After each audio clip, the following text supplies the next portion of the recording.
నేనేమంటున్నానంటే opposition party ఎప్పుడు active ఉండాలి.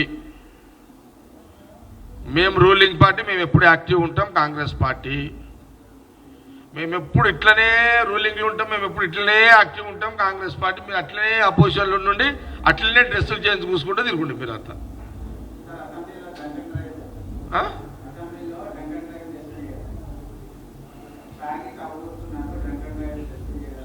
ఎవరన్నారు? హరీష్ రావు ఏమన్నాడు? అచ్చా, హరీష్ రావు ఏమన్నాడు అని అంటే, హరీష్ రావు కూడా ఎందుకు తొందర పడతాడో నాకు తెలుస్తలేదు. ఇప్పుడు నువ్వు ఒకటంటూ నేను మీ మామని అనాల్సి వస్తుంది. ఇప్పుడు మళ్ళా నువ్వు సప్పుడు దాకా కూర్చుంటే హరీష్ రావు నేను మీ మామని అనుకుంటే ఇది నా తప్పు కాదు. ఇప్పుడు నువ్వు ఎందుకు గెలుపుతున్నావు మళ్ళీ కాంగ్రెస్ గవర్నమెంట్? నువ్వు ఊత కూర్చోక ఏదో ఒకటి నడుస్తుంది కదా సినిమా నీది. ఇప్పుడు నువ్వు ఎందుకు ఇది అవసరమా?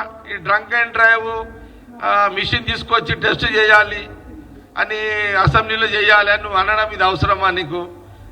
అంటే ఈ మిషన్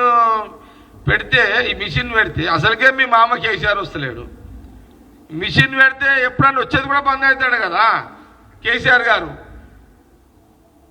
ఏమని అది కూడా బంద్ అవుతాడు.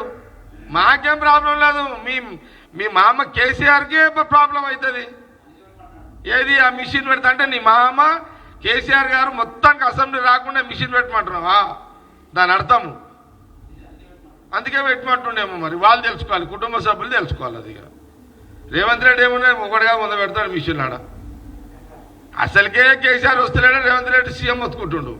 నువ్వు మళ్ళా హరీష్ రావు ఏమో నువ్వు mission drunk and drive mission పెట్టమంటాడుతీవి.